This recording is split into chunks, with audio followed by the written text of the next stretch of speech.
যেই উপসর্গগুলো দেখলে আপনারা মনে করতে পারেন যে কিডনি রোগ, যেমন ঘন, ঘন প্রস্রাবের জ্বালা-পোড়া হচ্ছে বা পায়ে পানি আসছে, মুখ ফুলে যাচ্ছে, শরীরে পানি আসছে, অথবা হচ্ছে দেখা যাচ্ছে যে তার প্রস্রাবের পরিমাণ কমে গেছে, প্রস্রাবের রঙের পরিবর্তন হয়েছে, যে প্রস্রাব কিছুটা ঘোলা হচ্ছে অথবা প্রস্রাবের ফেনা আসছে, প্রস্রাবের মধ্যে একটু গাঢ় কালারের প্রস্রাব হচ্ছে, একটু দেখা যাচ্ছে কোকা কোলার মতো বা একটু সরিষার তেলের মতো গাঢ় রঙের প্রস্রাব হচ্ছে।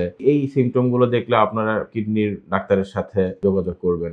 অথবা দেখা যাচ্ছে যে তার ক্ষুধা-মন্দা লাগছে এবং খাওয়া-দাওয়ার সাথে, সাথে কিছুটা বমি, বমি ভাব হচ্ছে, ঘুম হচ্ছে না, ঘুমের ব্যত্যয় হচ্ছে। এই সিম্পটম গুলো কিন্তু কিডনি রোগের কিছুটা লক্ষণ। আসসালামু আলাইকুম। আমি ডাক্তার জ্যোতি ভাস্কর সাহা। কিডনি বিশেষজ্ঞ হিসেবে আছি শহীদ সোহরাওয়ার্দী মেডিকেল কলেজ হাসপাতাল, ঢাকাতে। এবং ইশরাত জাহান স্পেশালাইজড হাসপাতাল, ভৈরবে প্রতি শুক্রবার নিয়মিত চেম্বার করছি। আসলে কম বেশি আমরা সবাই জানি যে একজন কিডনি বিশেষজ্ঞ কি, কি রোগের চিকিৎসা দেই। আসলে দীর্ঘমেয়াদী কিডনি রোগ, যেটা সিকেডি বলি, অথবা আকস্মিক কিডনি রোগ, আ একেআই, এগুলোর চিকিৎসা দিয়ে থাকি। এগুলাকে কিডনি ফেইলিউর এর মধ্যে বলি আমরা, কিডনি ফেইলিউর বলি। এছাড়া যেটা আছে কিডনির প্রদাহ, গ্লোমেরুলোনেফ্রাইটিস। এখানে আসলে এই রোগগুলো যেভাবে আমাদের কাছে আসে, যে প্রস্রাব দিয়ে প্রচুর পরিমাণে বা অল্প পরিমাণে হোক কিছু আমিষ ক্ষয় হয় অথবা প্রস্রাবের মধ্যে রক্ত দেখা যায়। এই রোগগুলোকে আমরা গ্লোমেরুলোনেফ্রাইটিস বলি। এছাড়া হাইপারটেনশন বা উচ্চ রক্তচাপ জনিত কারণে কিডনির রোগ অথবা কিডনি রোগের জন্য উচ্চ রক্তচাপ, এই রোগের চিকিৎসাও দিয়ে থাকি। ডায়াবেটিস এবং ডায়াবেটিস জনিত কারণে যেই কিডনি রোগগুলো হয় তাদের চিকিৎসা দেই। এবং আরো কিছু জন্মগত কিডনি রোগ আছে।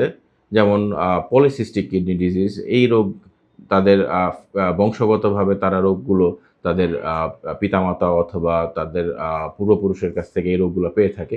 এই রোগের চিকিৎসাও আ আমরা দিয়ে থাকি। এছাড়া খুব সাধারণ স্বাভাবিক যে সমস্যাগুলো রোগীরা আমাদের কাছে নিয়ে আসে, যেমন প্রস্রাবে ইনফেকশন।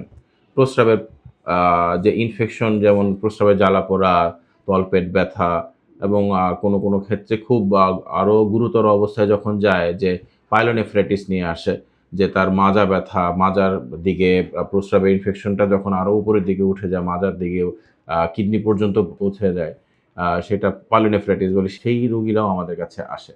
সবারই একটা ধারণা থাকে মাজা ব্যথা হলেই হয়তো কিডনির সমস্যা। হ্যাঁ, সবসময় যে মাজা ব্যথা কিডনির সমস্যা তা না। হ্যাঁ, কারণ মাজা ব্যথা হলে কিডনির সমস্যার একটা উপসর্গ হচ্ছে মাজা ব্যথা। আ মাজার ২ দিকে বা মাজার যেকোনো একদিকে ব্যথা হলে কিডনির সমস্যা হতে পারে। কিন্তু এর সাথে আরো কিছু উপসর্গ যোগ হলে সেটা কিডনির সমস্যা অবশ্যই ধরবো। যেমন প্রস্রাবে জ্বালা-পোড়া থাকলে, খুব বেশি জ্বর আসলে বা জ্বরের আ মতো আসলে, খুব অল্প, অনেকদিন ধরে অল্প, অল্প জ্বর আসলে। এছাড়া যে রোগগুলো আমরা আসলে চিকিৎসা দিয়ে থাকি, যে হচ্ছে কিডনির মধ্যে পাথর, বা এই যে আ ঘন, ঘন কয়েকদিন পরপরই বা কিছুদিন পরপরই, কয়েক বছর পরপরই পাথর আসা, পাথর তো পাথরগুলো আবার আ প্রস্রাবের মাধ্যমে আ চলে যাওয়া, অথবা হচ্ছে এই পাথরগুলো আবার আ কেন হচ্ছে, ঘন, ঘন কেন হচ্ছে, এই রোগগুলো বের করার জন্য, এই কারণগুলো বের করার জন্য আমরা আ চিকিৎসা দিয়ে থাকি বা রোগগুলোকে ইভালুয়েট করতে চেষ্টা করি। আর যেটা বললেই না, যে কিডনি রোগের একটা আ আ একদম শেষ পর্যায়ে যারা ফেইলিউর হয় বা আমরা আ তাদেরকে বলি যে ডায়ালাইসিস পায় যেসব রোগীরা, যে ইএসআরটি। ইএসআরটি রোগীদের ডায়ালাইসিস যারা পাচ্ছে, তাদের আনুষঙ্গিক যেই চিকিৎসাগুলা আ দিতে হয়, ডায়ালাইসিস জনিত কারণে যেই সমস্যা, ডায়ালাইসিসের মাঝখানে যেই সমস্যা বা ডায়ালাইসিস পাওয়া রোগীদের যেইসব চিকিৎসা, বা তাদের কি ধরনের খাওয়া-দাওয়া করবে, কি ধরনের নিউট্রিশন লাগবে, পুষ্টিগত কি, কি উপদেশ লাগবে, সেই চিকিৎসা এবং উপদেশগুলোও আমরা দিয়ে থাকি। এছাড়া আরেকটা বিশাল বড় একটা অংশ যেটা থাকে, যে ডায়ালাইসিসের পাশাপাশি আরেকটা অংশ আছে, যেটা কিডনি ফেইলিউর এর চিকিৎসা হিসেবে আমরা বলি যে ট্রান্সপ্লান্ট বা কিডনি প্রতিস্থাপন। কিডনি প্রতিস্থাপনের ব্যাপারে কারা প্রতিস্থাপনের জন্য উপযোগী, এবং কারা আ কিডনি দিতে পারবে, যেটা আমাকে ডোনার। এবং ডোনার এবং রিসিপিয়েন্ট কারা হতে পারবে, এবং এই জনিত কারণে আ কোন, কোন রোগের কারণে তারা ডোনার অথবা রিসিপিয়েন্ট হতে পারবে না। আ এই ব্যাপারগুলাও রোগীদের সাথে আলাপ আলোচনা করে উপদেশ এবং পরবর্তীতে সিদ্ধান্ত নেওয়া হয়। এবং ট্রান্সপ্লান্ট পরবর্তী যেই আ বা সমস্যাগুলা হয় বা রেগুলার ফলো-আপ গুলা করা হয়, সেগুলাও আসলে একজন কিডনি চিকিৎসক হিসেবে আমরা দিয়ে থাকি।